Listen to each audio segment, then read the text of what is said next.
র্যাবের কর্মকর্তাদের বিরুদ্ধে মামলাটা আনিতে হয়েছে প্রসিকিউশন দ্বারা। সেই মামলার চার্জ গঠনের শুনানির জন্য এবং শুনানি পরবর্তী আদেশের জন্য ধার্য তারিখ ছিল।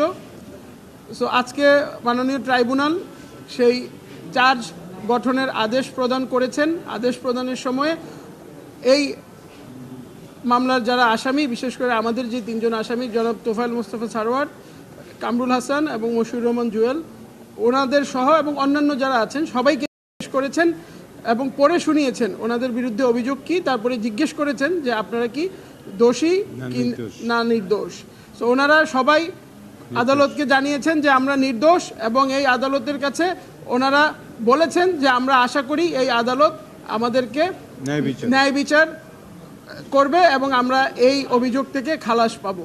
সো এটা ছিল এবং পরবর্তী তারিখ ধার্য করেছে জানুয়ারি মাসের 21 তারিখ 2026 সালে।